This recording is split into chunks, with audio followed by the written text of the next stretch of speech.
Capítulo X. Pip y Emma. 1. Miss Blacklock le escuchó esta vez con más atención. Era una mujer inteligente, como él ya sabía, y comprendió enseguida todo el alcance de cuanto le dijo. Sí, comentó Serena, eso cambia las cosas. Nadie tenía derecho a tocar esa puerta. Y yo no tengo conocimiento de que nadie lo haya hecho. ¿Se da usted cuenta de lo que significa? Le preguntó el inspector. Cuando se apagaron las luces la otra noche, cualquiera de los que se hallaban en esta habitación pudo salir por esa puerta, acercarse por detrás a Ruby Siertz y disparar contra usted. Sin ser visto ni oído. Sin ser visto ni oído. No olvide que, cuando se apagaron las luces, la gente se movió, gritó, tropezó con sus vecinos y, después de esto, lo único que se vio fue la deslumbradora luz de la linterna. Miss Blacklock dijo con voz pausada. ¿Y usted cree que una de esas personas, uno de mis agradables y normales vecinos, salió de la sala e intentó asesinarme? ¿A mí? ¿Pero por qué? Por el amor de Dios, ¿por qué? Tengo el presentimiento de que usted debe conocer la respuesta a esa pregunta, Miss Blacklock. No la sé, inspector. Puedo asegurarle que no la sé. A ver qué podemos hacer. Dígame, ¿quién heredaría su dinero? Miss Blacklock respondió de mala gana. Patrick y Julia. Legó los muebles de esta casa, junto con una pequeña pensión, a Vanny. En realidad, no tengo mucho que dejar. Poseía valores alemanes e italianos que ya no valen nada. Y entre los impuestos y la baja de los intereses por el capital invertido, le aseguro que no vale la pena asesinarme. Hace cosa de un año, convertí parte de mi dinero en una renta vitalicia. No obstante, usted tiene algunas rentas, y sus sobrinos las heredarían. Y Patrick y Julia querrían matarme para conseguirlas. Perdone si no lo creo. No andan tan escasos de dinero como para eso. ¿Lo sabe usted a ciencia cierta? No. Supongo que solo sé lo que ellos me han dicho, pero me niego rotundamente a sospechar de ellos. Algún día valdrá la pena asesinarme, pero ahora no. ¿Qué quiere usted decir con eso de que algún día valdrá la pena asesinarla, Miss Blacklock? Simplemente que, algún día, posiblemente muy pronto, puedo ser muy rica. Eso parece interesante. ¿Tendría la bondad de explicarse? Por supuesto. Quizá no lo sepa usted, pero durante más de 20 años fui secretaria personal y amiga de Randall Weller. El interés de Craig se despertó. Randall Weller había sido un importante personaje en el mundo de las finanzas. Sus atrevidas jugadas y la habilidad con que había sabido hacerse publicidad lo habían convertido en una personalidad que tardaría mucho en olvidarse.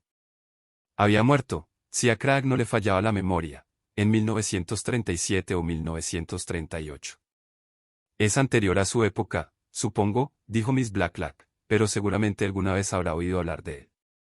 Ya lo creo. Era un millonario, ¿verdad? Multimillonario, aunque su situación económica se veía sujeta a vaivenes. Generalmente arriesgaba casi cuanto tenía en cada nueva jugada. Hablaba con mucha animación, con los ojos iluminados por el recuerdo. Sea como fuese, murió rico. No tenía hijos. Le dejó a su mujer su fortuna en usufructo y a su muerte debo heredarla yo, sin condiciones. Se despertó un vago recuerdo en la mente del inspector, secretaria fiel heredará inmensa fortuna, o algo por el estilo. Durante los últimos 12 años aproximadamente, dijo Miss Blacklock, con un brillo de picardía en los ojos, he tenido excelentes motivos para asesinar a M.R.C. Weller, pero eso no le ayuda, ¿verdad? Se mostró M.R.C. Weller, y perdóneme que le haga la pregunta, resentida por las disposiciones del testamento. No tiene usted por qué ser tan exageradamente discreto. Lo que usted en realidad quiere preguntar es si yo era la amante de M.R. Weller. No, no lo era. No creo que Randall pensara ni una sola vez en mi consentimentalismo. Ni yo pensé nunca en él de esa manera, desde luego. Estaba muy enamorado de Belle, su esposa, y siguió enamorado de ella hasta morir. Creo que fue el agradecimiento lo que le impulsó en la redacción del testamento.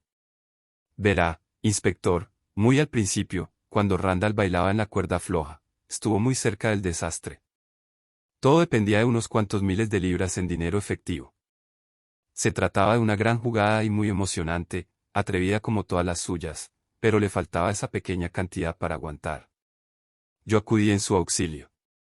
Contaba con algún dinero mío. Tenía fe en Randall. Vendí todos mis valores y le di el dinero. Fue cuanto necesitaba. Una semana más tarde se había convertido en un hombre inmensamente rico. Después de eso, me trató como un socio menor. Ah, qué días. Aquellos. Exhaló un suspiro. Yo disfrutaba tanto. Entonces murió mi padre y mi única hermana era una inválida. Renuncié a todo por acudir a ayudarla. Randall murió un par de años más tarde. Yo había ganado mucho dinero durante el tiempo que estuvimos asociados y no esperaba que me dejara nada en realidad. Pero me emocionó mucho, sí, y me hizo sentir orgullosa al descubrir que, si él moría antes que yo, y era una de esas mujeres delicadas que nunca se espera que vivan demasiado, toda la fortuna sería para mí. En realidad, creo que el pobre hombre no sabía a quién dejárselo. Belle es un alma de Dios y le encantó que así fuera. Es la dulzura personificada.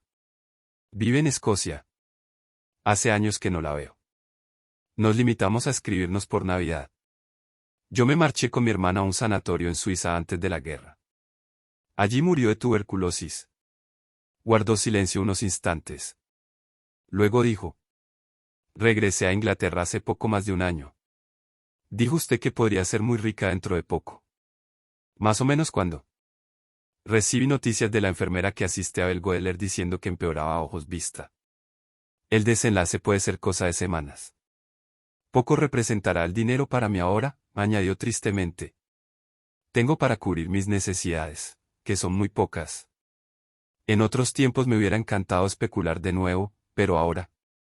Una se hace vieja, inspector. No obstante, se dará usted cuenta de que si Julia y Patrick quisieran matarme por razones económicas estarían locos si no esperaran unas semanas más.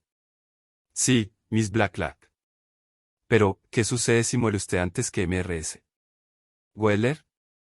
¿Quién hereda la fortuna entonces? Nunca se me ha ocurrido pensar en eso, ¿sabe?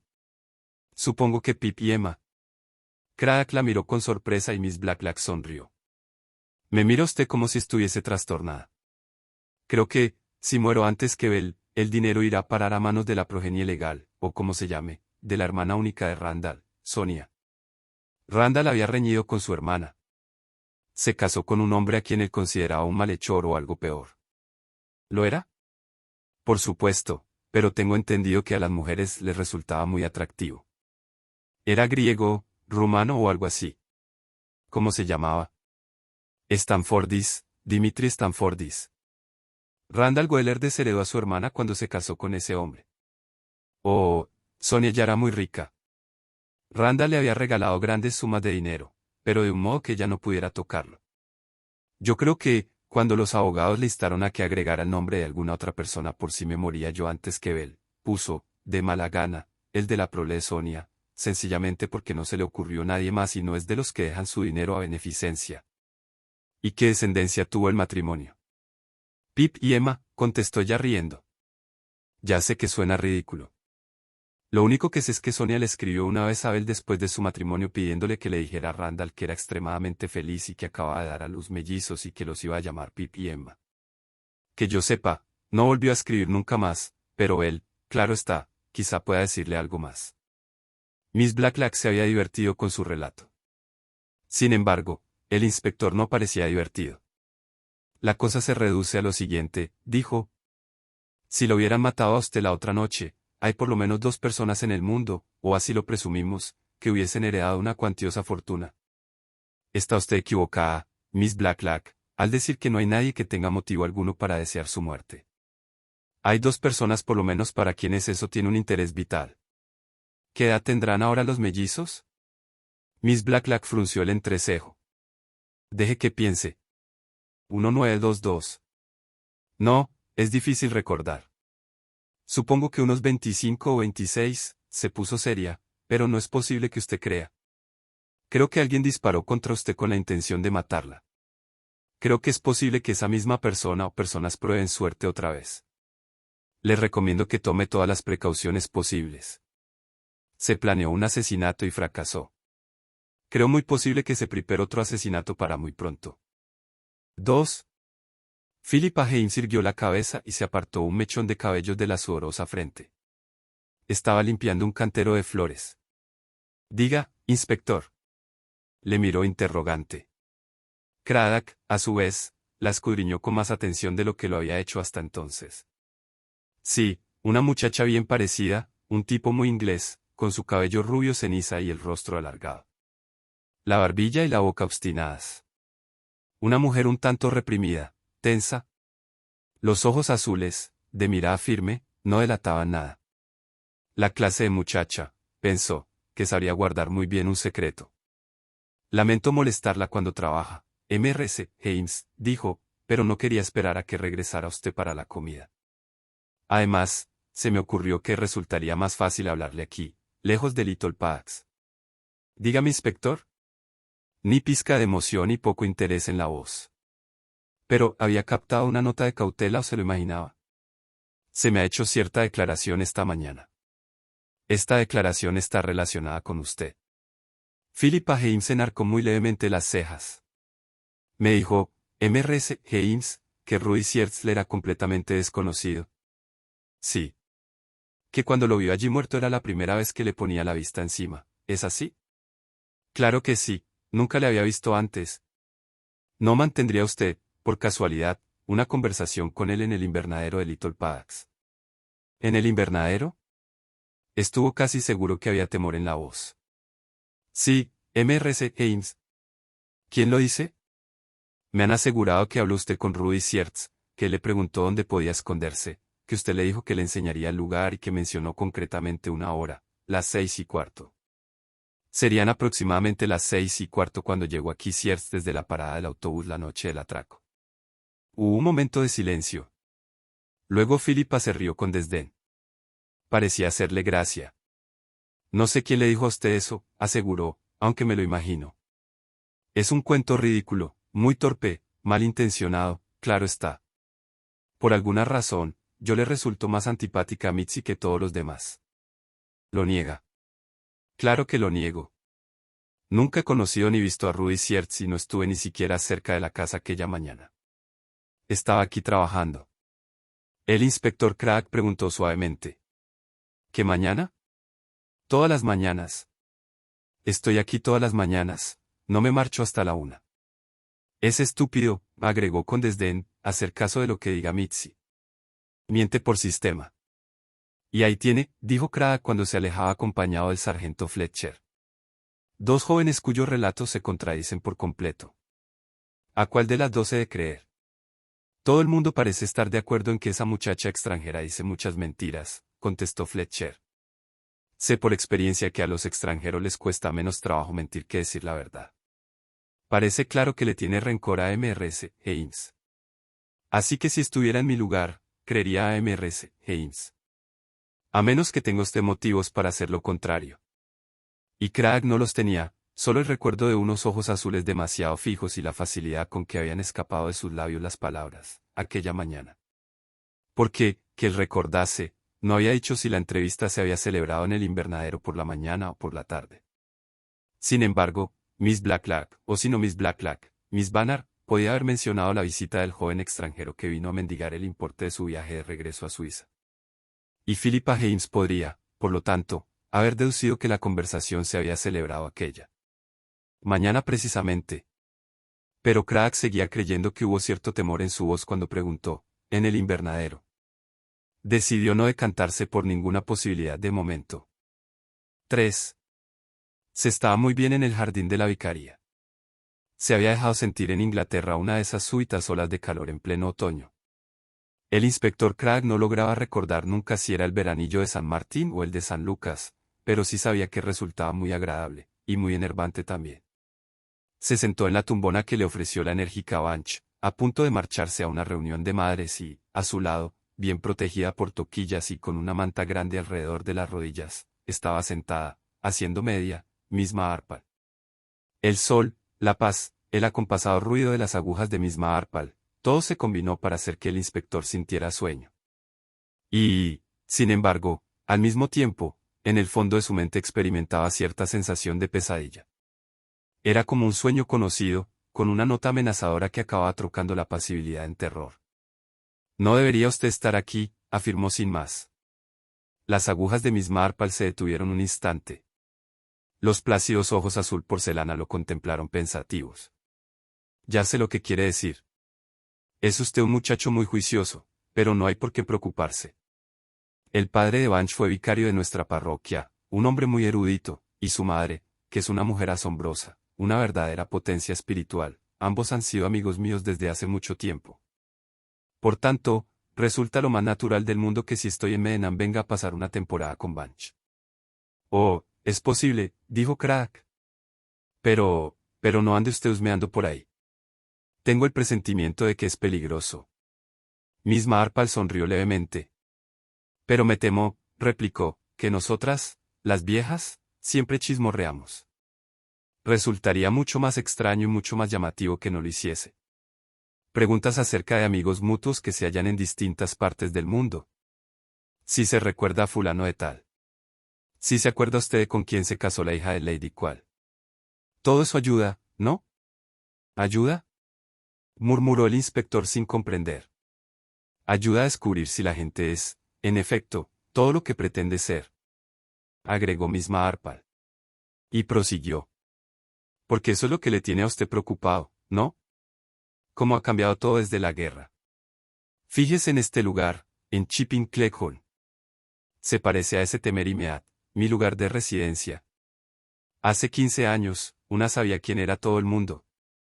Los Bantry de la Casa Grande, los Harnell, los Price Ridley y los Weatherby. Eran personas cuyos padres y madres, abuelos y abuelas, tíos y tías habían vivido allí antes que ellos. Si alguna persona nueva se instalaba en el pueblo, llegaba con cartas de presentación o había servido en el mismo regimiento, o en el mismo barco que alguien establecido ya allí. Si alguien nuevo, verdaderamente nuevo, un auténtico forastero se presentaba, bueno, destacaba muchísimo. Todo el mundo se preguntaba quién podría ser y no descansaba hasta averiguarlo. Asintió lentamente. Pero ya no es así. Aldeas y pueblos están llenos de personas que se han instalado allí sin ningún lazo que los una al lugar. Las mansiones se han vendido y las casas rurales han sido reconvertidas. La gente llega, y lo único que se sabe es lo que dicen de sí mismos. Porque han venido desde todas partes del mundo, gente de la India, de Hong Kong, de China, gente que vivía en Francia y en Italia, en sitios baratos y en islas extrañas. Y gente que ha hecho un poco de dinero y puede permitirse el lujo de retirarse. Pero ya nadie sabe quiénes son sus vecinos.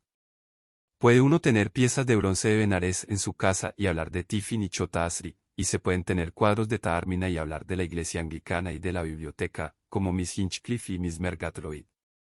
Puede uno venir del sur de Francia o haberse pasado la vida en Oriente. La gente te acepta por lo que dices. No esperan a ir de visita hasta tener una carta de un amigo diciendo que los fulano de tal son gente deliciosa y que los conoce de toda la vida. Y eso, pensó Craddock, era precisamente lo que se le hacía tan opresivo. No saber. No eran más que rostros y personajes provistos de libretas de racionamiento y tarjetas de identidad, unas tarjetas de identidad muy bonitas, con números, sin fotografías ni huellas dactilares. Cualquiera que quisiese tomarse la molestia podía obtener una tarjeta de identidad falsificada. Y, en parte debido a ello, los sutiles eslabones que habían mantenido unida la vida rural inglesa se habían deshecho. En una ciudad, nadie esperaba conocer a su vecino. Ahora, en el campo, tampoco nadie conocía a su vecino aunque posiblemente creyera conocerle. Gracias a las bisagras engrasadas, Crack sabía que hubo alguien en la sala de Leticia Blacklock que no era el agradable y amistoso vecino rural que él, o ella, fingía ser. Y, precisamente por eso, temía por Miss Marple, que era anciana y frágil, y se fijaba en las cosas. Podemos, hasta cierto punto, comprobar quiénes son esa gente, señaló. Pero, en su fuero interno, sabía que eso no era tan fácil. India, China, Hong Kong, el sur de Francia. No era tan fácil como lo hubiera sido 15 años antes. Demasiado sabía el que muchos vagaban por el país con una identidad falsa, la identidad de personas que murieron repentinamente en incidentes ocurridos en las ciudades. Existían organizaciones que se dedicaban a comprar identidades, falsificadores de libretas de racionamiento y tarjetas de identidad. Un centenar de industrias ilegales habían surgido al amparo de las circunstancias. Sí que se podían hacer comprobaciones, pero para ello se requería tiempo, y tiempo era lo que le faltaba, porque la viuda de Randall Goedeler se encontraba a las puertas de la muerte. Fue entonces cuando, preocupado y cansado, medio adormecido por el sol, le habló a Miss Marple de Randall Goedeler y de Pip y Emma. Solo son un par de nombres. Mejor dicho, quizás sean alias o quizá no existan. Tal vez sean respetables ciudadanos que viven actualmente en algún lugar de Europa. Aunque también uno de ellos o los dos quizás, estén aquí, en Chipping Cleghorn. De 25 años de edad, aproximadamente. ¿A quién le cuadraba la descripción? Esos sobrinos suyos, dijo pensando en voz alta, primos o lo que sean, me pregunto cuándo los vería por última vez. Yo me encargaré de averiguarlo, ¿le parece bien? Por favor, Miss Marple, no. Resultará muy sencillo, inspector. No tiene usted por qué preocuparse. No se notará si lo hago yo porque no será una cosa oficial. Y si algo no anda bien, no querrá usted ponerles en guardia. Pip y Emma, pensó Craig. Pip y Emma. Empezaban a obsesionarle. Aquel joven osado y bien parecido, la bonita muchacha de mirada serena. Quizás averigüe algo más acerca de ellos durante las próximas 48 horas, dijo. Me marcho a Escocia. Mrs. Goedeler, si puede hablar, tal vez sepa mucho más de esos muchachos. Ese paso me parece muy apropiado. Miss Marple vaciló.